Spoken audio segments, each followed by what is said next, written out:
আসসালামু আলাইকুম প্রিয় ভিউয়ার্স, জানিয়ে দেব আমাদের হাতে থাকা সর্বশেষ আপডেট আন্তর্জাতিক সংবাদ। লেবাননে ইসরায়েলি ভয়াবহ হামলা, যুদ্ধ ছড়িয়ে পড়ার সংখ্যা রয়েছে। অন্যদিকে এক বছরের মধ্যে সবচেয়ে ভয়াবহ বিমান হামলা ইসরায়েলের। আরও জানিয়ে দেব লেবাননে ইসরায়েলের সন্ত্রাসী হামলাকে ইসরায়েলের পতনের লক্ষ্য বললেন প্রতিরোধ নেতৃবৃন্দ। জানিয়ে দেব এবার ব্যবধান বাড়াতে মরিয়া কমলা ও ট্রাম্প। অন্যদিকে নেতানিয়াহুকে হত্যার পরিকল্পনার সন্দেহে ইসরায়েলের এক নাগরিক গ্রেপ্তার।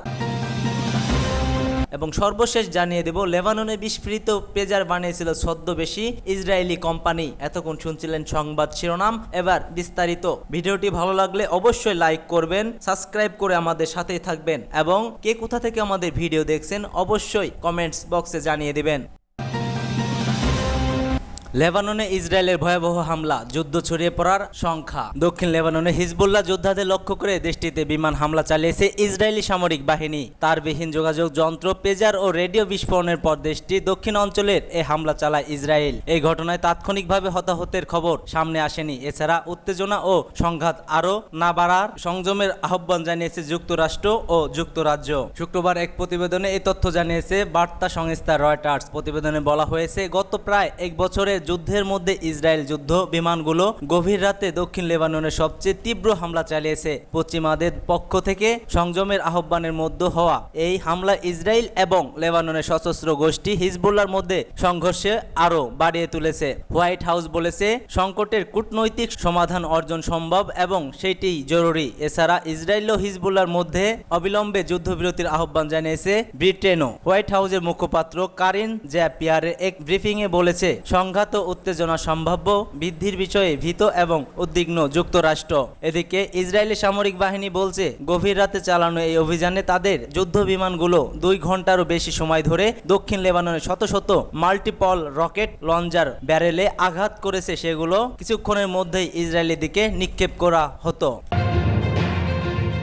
লেবাননে এক বছরের মধ্যে সবচেয়ে ভয়াবহ বিমান হামলা ইসরায়েলের। লেবাননের সশস্ত্র গোষ্ঠী হিজবুল্লাহ যোদ্ধাদের লক্ষ্য করে দেশটিতে বিমান হামলা চালিয়েছে ইসরায়েলি সামরিক বাহিনী। এই হামলায় গত প্রায় এক বছরের মধ্যে লেবাননে চালানো ইসরায়েলের সবচেয়ে বড় ভয়াবহ হামলা বলে মনে করা হচ্ছে। এই ঘটনায় তাৎক্ষণিকভাবে হতাহতের খবর সামনে আসেনি। এছাড়া উত্তেজনা ও সংঘাত আরও না বাড়িয়ে সংযম আহ্বান জানিয়েছে কয়েকটি দেশ। প্রতিবেদনে বলা হয়েছে, গত প্রায় এক বছরের যুদ্ধর মধ্যে ইসরায়েল যুদ্ধ বিমানগুলো তীব্র হামলা চালিয়েছে। পশ্চিমা পক্ষদের থেকে সংযমের আহ্বানের মধ্যে এই হামলা ইসরায়েল ও লেবাননের সশস্ত্র গোষ্ঠী হিজবুল্লাহর মধ্যে সংঘর্ষকে আরও বাড়িয়ে তুলবে। লেবাননের এই বিস্ফোরণ নিয়ে 15 সদস্যের নিরাপত্তা পরিষদে বৈঠক হওয়ার কথা রয়েছে। লেবাননের প্রধানমন্ত্রী নাজিব মিকাতি ইসরায়েলের আগ্রাসন ও প্রযুক্তিগত যুদ্ধ বন্ধে দৃঢ় অবস্থান নিতে নিরাপত্তা পরিষদকে আহ্বান জানিয়েছেন।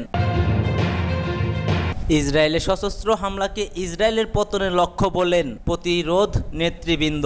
লেবানন জুড়ে হাজার হাজার মানুষের কাছে থাকা বেতার যোগাযোগের পেজারগুলো একসঙ্গে বিস্ফোরিত হয়। দেশটিতে স্বাস্থ্য মন্ত্রণালয় জানিয়েছে, ওই সন্ত্রাসী সাইবার হামলায় অন্তত 11 জন নিহত ও 3000 জনের বেশি আহত হয়েছে। বেতার যোগাযোগের ওই যন্ত্রগুলো উৎপাদনে জড়িত কোম্পানিগুলোর সহায়তায় ইসরায়েল এই হামলা চালিয়েছে বলে মনে করা হচ্ছে। ইসরায়েলি এই সন্ত্রাসী তৎপরতার পর সন্ত্রাসী বিরোধী লেবাননের জনপ্রিয় ইসলামী প্রতিরোধ আন্দোলন হিজবুল্লাহ এক বিবৃতিতে বলেছে, ইহুদিবাদী শাসক চক্রে অপরাধযোগ্য প্রতিরোধ শক্তি সংকল্পে দ্বিগুণ করবে এবং ইসরায়েলকে এই অপরাধের জন্য চড়া মূল্য দিতে হবে। ফিলিস্তিনি ইসলামী প্রতিরোধ আন্দোলন হামাসও বলেন, মার্কিন সরকারের সমর্থনেই এই অঞ্চলের বিরুদ্ধে ইহুদিবাদী শাসক গোষ্ঠী সর্বাত্মক আগ্রাসনের আওতায় এই সন্ত্রাসী অভিযান চালানো হয়েছে। লেবাননের বিষয়ে জাতিসংঘের বিশেষ সমন্বয়ক মিশরের পররাষ্ট্রমন্ত্রী বাদর আল আহমাদি, ইরাকের প্রধানমন্ত্রী মোহাম্মদ শিয়া আস সুদানি, সিরিয়ার পররাষ্ট্রমন্ত্রী হামিশ শরাফদিন ও জর্দানের উপপ্রধানমন্ত্রী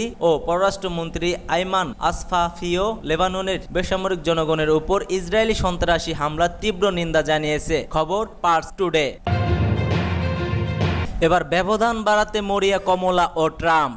মার্কিন নির্বাচনে বাকি আর মাত্র ৪৫ দিন। দুই প্রধান প্রতিদ্বন্দ্বী কমলা হ্যারিস ও ডোনাল্ড ট্রাম্প আদা জল খেয়ে নেমেছে জনসমর্থনের কাঁটাটা সামান্য হলেও নিজেদের দিকে হেলতে, কিন্তু কাঁটা হেলছে না। 2 সপ্তাহ ধরে জনমত জরিপে এই দুই প্রার্থী কার্যকরত একই জায়গায় আটকে আছেন। উভয়ের চলতি অবস্থা 50-50। 6 সপ্তাহ আগে নির্বাচনী প্রতিদ্বন্দ্বী যোগ দেওয়ার পর কমলা ভোটের খেলা ঘুরিয়ে দিয়েছে ঠিকই, কিন্তু তার জয়ের ব্যাপারে নির্বাচন বিশেষজ্ঞরা এখনো পুরোপুরি আস্থাবান নয়। যুক্তরাষ্ট্রের সবচেয়ে নামজাদা জনমত জরিপকারী হলেন নেইট সিলভার। কয়েকদিন আগে তিনি জানিয়েছেন ভোট হলেন কমলা নয়, ট্রাম্পই জিতবেন। বস্তুত সিলভারের হিসাব অনুযায়ী নভেম্বরে ট্রাম্পের জয়ের সম্ভাবনা 64%, সেখানে কমলার সম্ভাবনা মাত্র 35%। বলাই বাহুল্য, সিলভারের এই ভবিষ্যৎবাণীতে ডেমোক্রেটিক সমর্থকেরা অসন্তুষ্ট।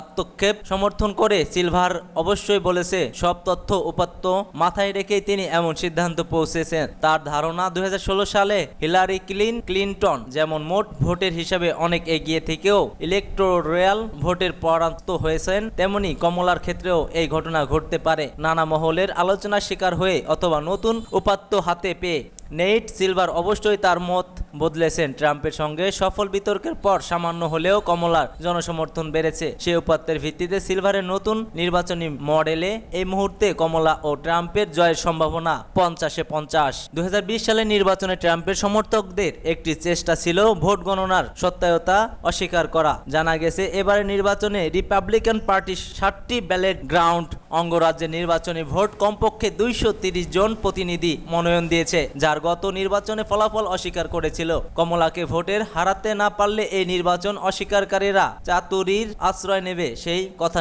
নির্দ্বিধায় বলা হয়েছে। এসব কাণ্ড দেখছে বলে ইচ্ছা করছে এবং সিসি এত্তা জলও বলেছে তারা। নেতানিয়াহুকে হত্যার পরিকল্পনার সন্দেহে ইসরায়েলের এক নাগরিক গ্রেপ্তার। ইসরায়েলের প্রধানমন্ত্রী বেনিয়ামিন নেতানিয়াহুকে হত্যার পরিকল্পনার সন্দেহে এক নাগরিককে গ্রেপ্তার করেছে পুলিশ। গ্রেপ্তার হওয়া এই ব্যক্তি ইরানের এজেন্ট হিসেবে কাজ করেছিলেন বলে দাবি করেছে ইসরায়েলি গোয়েন্দা সংস্থা। বার্তা সংস্থা এএফপির উদ্ধৃত করে এ খবর দিয়েছে হিন্দুস্তান টাইমস। এতে বলা হয়, ইসরায়েলের প্রধানমন্ত্রী সহ তার মন্ত্রী পরিষদের বেশ কয়েকজনকে হত্যার পরিকল্পনা ওই ব্যক্তিকে নিয়োগ করেছিল ইরানের গোয়েন্দারা। এই ব্যক্তিকে চোরাচালানকারীদের মাধ্যমে 2 বার ইরানে পাঠানো হয়েছিল।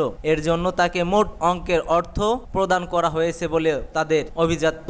দেশটির সরকারি বিবৃতিতে বলা হয়েছে, প্রধানমন্ত্রী সহ ইসরায়েলের প্রতিরক্ষা মন্ত্রী ইয়োভি গ্যালেন্টিওকে হত্যার জন্য টার্গেট করা হয়েছিল। লেবাননের নজিরবিহীন পেজার এবং ওয়াকিটকি বিস্ফোরণের পর এই অভিযোগ প্রকাশ করলে ইসরায়েল হিজবুল্লাহকে টার্গেট করে এসব হামলা চালানো হয়েছে বলে অভিযোগ করেছে লেবাননের যোদ্ধা গোষ্ঠীটি। ভয়াবহ এই পেজার এবং ওয়াকিটকি বিস্ফোরণে নিহত হয়েছে মোট 32 জন। এছাড়া এ ঘটনায় 3000-এরও বেশি মানুষ আহত হয়েছে বলে জানিয়েছে বৈরুত্য স্বাস্থ্য মন্ত্রণালয়। আগস্টের তদন্তে জানা যায়, গ্রেপ্তারকৃত ব্যক্তিকে একটি ট্রাকে করে ইরানে পাচার করা হয়েছিল। ইরানে থাকাকালীন তিনি সেখানকার গোয়েন্দা এজেন্টের সাথে সাক্ষাৎ করেন, যারা তাকে ইসরায়েলের মাটিতে তাদের এজেন্টার হিসেবে নিযুক্ত করেছেন।